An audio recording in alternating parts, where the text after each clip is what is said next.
नमस्कार. मी राहुल कुलकर्णी. मूळचे बहुतेक उत्तर प्रदेश मधल्या बाराबंकीचे असलेले, पण सध्या न्यूयॉर्कमध्ये राहणारे. आणि जेव्हा जेव्हा ते जगाच्या कुठल्याही कोपऱ्यात जातात तेव्हा न चुकता काही मिनिट का असेल आपण जॉगिंग करणारे, अर्थविषयक ज्यांचं फार चांगलं आकलन आहे. आणि म्हणून मी म्हणणार नाही की माझे ते फार आवडते लेखक आहेत, पण मी नेहमी ज्यांचं लिखाण वाचतो. आणि स्पेशली ते खूप जास्त प्रॅक्टिकल असल्यामुळं, त्याच्यात एक वेगळ्या प्रकारचा तटस्थपणा असल्यामुळं त्याला फार गांभीर्यानं घेतो असे लेखक, अनेक पुस्तकाचे लेखक रुचिर शर्मा. त्यांची बहुतेक पुस्तकं माझ्याकडे आहेत. आणि रुचिर शर्मा हे प्रणय रॉय यांच्याबरोबर मला वाटतं किमान एक 5 एक वर्ष झाली असतील, दरवर्षी जानेवारी महिन्यामध्ये जगामधले टॉप 10 प्रिडिक्शन्स काय असतात किंवा असतील अर्थविषयक, त्याची मांडणी करत असतात. गेल्या 3 वर्षामध्ये एक स्लाइट चेंज झाला आहे. ते आपणच गेल्या वर्षी केलेल्या प्रिडिक्शनचं नंतर आकलन करून मी हे म्हणालो होतो त्यातलं एवढं बरोबर आलंय असं सांगत राहा. सो रुचिर शर्मा यांनी खूपच इंटरेस्टिंग असा लेख लिहिलाय. आणि तो लेख मी इंग्रजीत पण वाचला, मराठीमध्ये पण वाचला. मला असं वाटलं की तो संपूर्ण लेख जरी तुम्हाला वाचून दाखवला, आणि अर्थात मी स्वतः अर्थविषयक विद्यार्थीच असल्यामुळं मला नेहमी असं वाटतं की ज्याला जगाचं अर्थकारण कळतं, ज्याला पैशाचं गणित कळतं, त्याला जगातले अनेक कॉन्फ्लिक्ट्स जे एकमेकांना जोडले गेलेले आहेत ते कळतात. मिस्टर ट्रम्प यांच्यामुळे अमेरिकेतल्या महागाईत वाढ झाली आहे. गेल्या 100-125 वर्षामध्ये अमेरिकेबद्दलची जी विश्वासार्हता जागतिक पातळीवरती होती ती रसातळाला गेली. अमेरिका ही जगाच्या पोलिसाच्या भूमिकेत पूर्वी होती, पण त्याला काहीतरी एक नैतिक अधिष्ठान होतं. पण आता अमेरिका जे करते आहे ते अमेरिका फर्स्ट. मला माझ्या ताटातलं जे आहे ते तर खायचंच आहे, पण तुमच्या ताटात आहे ते पण ओरबडून घ्यायचं आहे. अशा भूमिकेतली अमेरिका ही जर जगाच्या दृष्टीनं खऱ्या अर्थाने खलनायक बनली आहे मिस्टर ट्रम्प यांच्यामुळे, तर मग जगानं त्रागा करायला पाहिजे, जगाला राग आला पाहिजे, चीनला पण अमेरिकेचा राग आला पाहिजे. असं होत नाही. अमेरिकेमध्ये पैशाचा अक्षरशः महापूर आलाय. ती आकडेवारी बघा. आणि मग त्या आकडेवारीचं रुचिर शर्मा यांनी केलेलं विश्लेषण मराठीमध्ये पण आहे, ते इंग्रजीमध्ये पण आहे. You can search his article and you will find out this article is really fascinating, very interesting. जे ते प्रणय रॉय यांच्याबरोबर मिळून इलेक्शनचं पण विश्लेषण करायचे, तर ते विश्लेषण जेवढं आपल्याला चांगलं वाटत होतं रुचिर शर्मांचं, जे कोणी नॅशनल पॉलिटिक्स फॉलो करतात, तेवढंच त्यांनी हा उत्तम लेख लिहिलाय. बघा, त्यांच्या लेखाचं शीर्षक आहे ट्रम्प यांच्याबद्दल नाराजी असूनही अमेरिकेत प्रचंड पैसा येतो. आणि त्याचं मी नंतर आर्थिक पातळीवरती पण विश्लेषण केलंय. आणि म्हणून मी नेहमी म्हणतो की हे जे विश्लेषणात्मक व्हिडिओ आहे ते जगातल्या प्रत्येक मराठी माणसाने बघायला हवेत. सोप्या मराठीत आहेत, साध्या मराठीत आहेत, सहज समजतील, ती मराठी भाषेची ताकद आहे. अमेरिकन बाजारपेठेमध्ये विक्रमी गुंतवणूक होते आहे. विदेशी गुंतवणूकदार अमेरिकेवर कितीही टीका करत असले तरी त्यांच्याकडे $70 ट्रिलियन मालमत्ता आहे, जी गेल्या दशकभराच्या तुलनेत दुप्पट झाली आहे. जोवर हा ओघ कायम राहील तोवर अमेरिकन बाजारपेठेवर फारसा परिणाम होणार नाही. हे तेव्हा आहे की जेव्हा ट्रम्प यांच्या टॅरिफ मुळे, आता बघा ना, भारतातनं ज्या वस्तू जात आहेत त्या 100 रुपयाच्या वस्तू आता 118 रुपयाला अमेरिकेच्या लोकांना घ्याव्या लागतात. तरीही अमेरिकेच्या रस्त्यावर कुठेतरी ट्रम्पच्या धोरणाच्या विरोधात लोक आली आहेत, जाळपोळ करतायत, तोडफोड करतायत. असं का होत नाहीये? त्याचं कारण मला आता लक्षात आलं. आणि ते न्यूयॉर्कलाच राहणाऱ्या भारतातल्या एखाद्या माणसानं तितक्या तटस्थपणे बघितल्यामुळं मला महत्वाचं वाटतं. रुचिर शर्मा, ग्लोबल इन्व्हेस्टर आणि लेखक. अमेरिकेच्या बाबतीत आज जगभरातील गुंतवणूकदाराचा दृष्टिकोन असा आहे की दिवसभर टीका करा आणि रात्रभर खरेदी करा. इंटरेस्टिंग. अलीकडेच आशिया, युरोप आणि मध्य पूर्वेच्या दौऱ्यात ट्रम्प यांच्या नेतृत्वाखाली अमेरिकेबद्दल किती तक्रारी आहेत हे मला जाणवले, म्हणजे रुचिर शर्मांना जाणवले. मग तो टॅरिफचा मुद्दा असो किंवा ग्रीनलँडची गोष्ट असो किंवा जुन्या जागतिक व्यवस्थेबद्दलची उदासीनता असो, जगभरात अमेरिकेबद्दल नकारात्मक धारणा वाढत आहे. जेव्हा मी न्यूयॉर्कला परतलो आणि आकडेवारी पाहिली तेव्हा चित्र पूर्णपणे वेगळं दिसलं. अमेरिकेबद्दलचं मत जरी नकारात्मक होत असलं तरी पैसा आधीपेक्षा कितीतरी जास्त प्रमाणात अमेरिकेकडे वाहतो आहे. गेल्या वर्षी परदेशी गुंतवणूकदारांनी अमेरिकन फायनान्शियल ॲसेट्समध्ये $1.6 ट्रिलियन गुंतवणूक केली, ज्यापैकी सुमारे $700 अब्ज केवळ शेअर बाजारात गुंतवली गेली. हे दोन्हीही विक्रमी आकडे असून गेल्या काही वर्षाच्या तुलनेत खूप जास्त आहेत.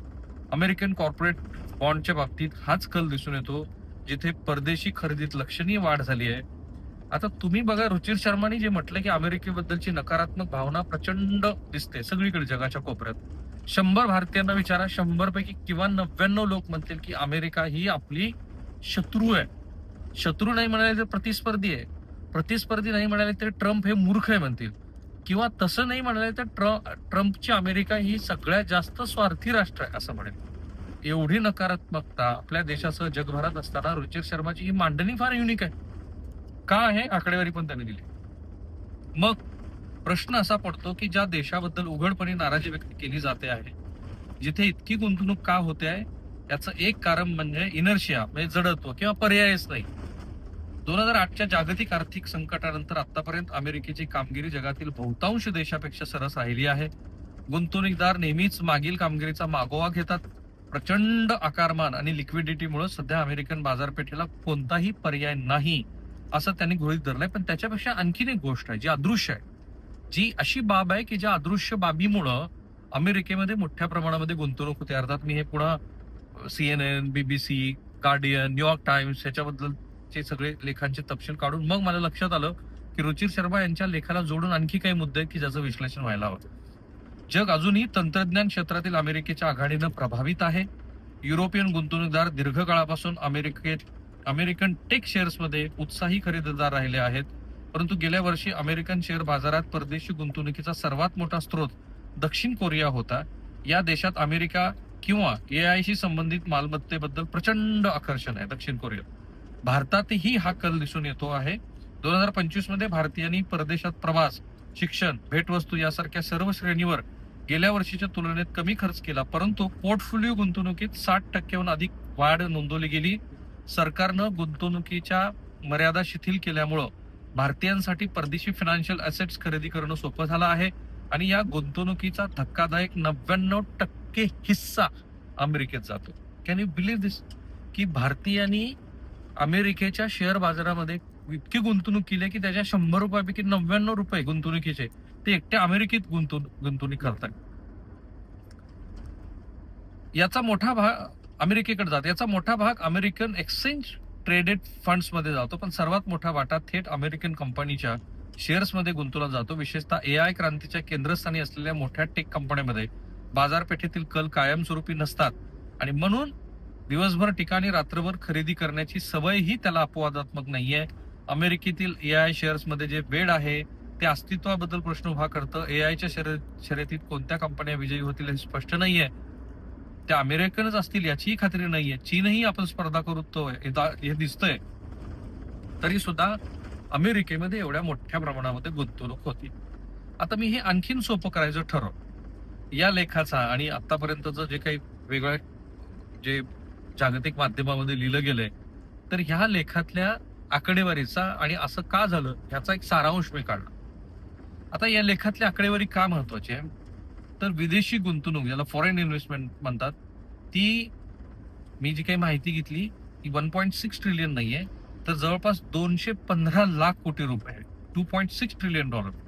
गेल्या वर्षी विदेशी गुंतवणूकदारांनी अमेरिकन वित्तीय मालमत्तेत जे पैसे गुंतवले त्यापैकी सुमारे $700 अब्ज हे अमेरिकन शेअर बाजारात थेट गुंतवणूक झाली. विदेशी गुंतवणूकदाराचे एकूण $70 ट्रिलियन ही अमेरिकेतली मालमत्ता आहे. हा आकडा गेल्या दशकात दुप्पट झाला आहे. ही अमेरिकन अर्थव्यवस्थेत ताकद आहे. अमेरिकन कंपन्यांचे कॉर्पोरेट नफा हा 2027 पर्यंत दुपटीनं वाढण्याचा अंदाज आहे आणि म्हणून ही गुंतवणूक होते आहे. आता विकसित देशाच्या तुलनेत अमेरिकेचा ग्रोथ रेट जास्त आहे. इतर विकसित अर्थव्यवस्था 4% वाढत आहेत. भारतासारख्या देशाचा ट्रेंड 2024 मध्ये भारतीयांनी प्रवास, शिक्षणावरती जो खर्च केला त्याची उदाहरणं मी तुम्हाला सांगितली आणि त्यामुळं ही जी गुंतवणूक होते ती इतक्या मोठ्या प्रमाणात भारतातनं होते. आणखीन एक उदाहरण आहे ते जपानचं आहे. जपान हा अमेरिकेचा सर्वात मोठा विदेशी गुंतवणूकदार आहे. जपानचे pension funds US treasury bond मध्ये मोठ्या प्रमाणात गुंतवणूक करतायत. तिसरं उदाहरण Saudi Arabia. Saudi sovereign wealth fund, Google, Uber, Amazon मध्ये गुंतवणूक करतायत. चौथं उदाहरण, नॉर्वेचा सॉव्हरेन वेल्थ फंड, जगातला सर्वात मोठा फंड आहे. 50% जास्त गुंतवणूक अमेरिकन कंपनीमध्ये करतायत. आता अमेरिकेतच गुंतवणूक का वाढते आहे त्याचं कोर अनालिसिस बघा. कारण अमेरिकन अर्थव्यवस्था सर्वात मजबूत आहे. 27 ट्रिलियन एवढी त्याची जीडीपी आहे, जी जगातला नंबर 1 देश आहे, ज्याच्या अर्थव्यवस्थेमध्ये एवढी ताकद आहे. कंपन्या ऍपल, मायक्रोसॉफ्ट, एनविडिया जगातल्या सर्वात मोठ्या आहेत. नंबर 2, डॉलर ही जागतिक रिझर्व्ह करन्सी आहे. जगातील 88% व्यापार डॉलरमध्ये होतो. 60% फॉरेन रिझर्व्ह डॉलरमध्ये भारताचं पण, आणि म्हणून ही गुंतवणूक सुरक्षित वाटते. Number 3, technology dominance. जगातील टॉप कंपन्या apple, Microsoft, Nvidia, Google, Amazon या सर्व अमेरिकन आहेत. नंबर 4, सुरक्षित आणि स्टेबल सिस्टम. अमेरिकेतले मजबूत कायदे, stable government system, transparent markets. Number 5, liquidity. US stock मार्केटची साईज 50 ट्रिलियन प्लस इकॉनॉमीची आहे, जे जगातला सर्वात मोठा आहे, आणि म्हणून गुंतवणूकदारांना एक्झिट करणं सोपं जातं. पण याच लेखात जो जागतिक अर्थकारणाचा आणि जागतिक राजकारणाचा विरोधाभास लिहिलाय तो काय बघा.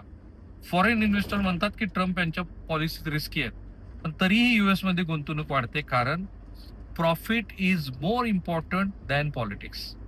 स्ट्रॅटेजिक अनालिसिस जर आपण केलं तर पॉझिटिव्ह फॅक्टर्स अमेरिकन अर्थव्यवस्थेबद्दलचे: strong economy, tech leadership, strong dollar, high returns. अर्थात रिस्क फॅक्टर पण आहेत की ट्रम्प ते प्रोटेक्शनिस्ट पॉलिसीज आहेत, युएस चायना कॉन्फ्लिक्ट आहे, डॉलर विकनेस आहे. या सगळ्याचा अर्थ असा होतो की अमेरिकन पॉलिटिक्स बद्दल नाराजी असली तरी अमेरिका ही अजूनही जगाच्या दृष्टीनं महत्वाची आहे. राजकीय नाराजी असून सुद्धा प्रॉफिट अँड सेफ्टीमुळे जग अमेरिकेतच गुंतवणूक करत आहे, ही त्याची सिंगल लाईनर गोष्ट.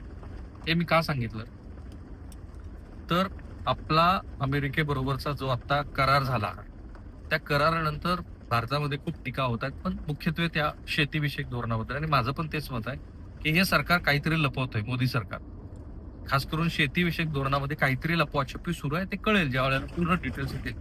पण अमेरिकेकडे नकारात्मक पद्धतीनं बघत असताना सुद्धा एक प्रबळ अर्थव्यवस्था ही जगाला आपल्या बोटावरती कशी फिरवते त्याचं हे उदाहरण आहे.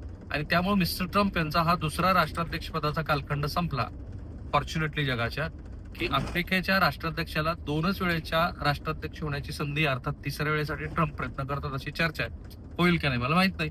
पण असं असून सुद्धा अमेरिकेचं जागतिक राजकारणातलं, जागतिक अर्थकारणातलं महत्व हे अगदी गावखेड्यातल्या मंडळींना सुद्धा लक्षात यावं म्हणून मी हे विश्लेषण केलं, जरा नीट अभ्यास केला आणि म्हणून ते तुमच्यासमोर मांडलं. So be aware, steel America is a number 1 nation, steel America is a more powerful.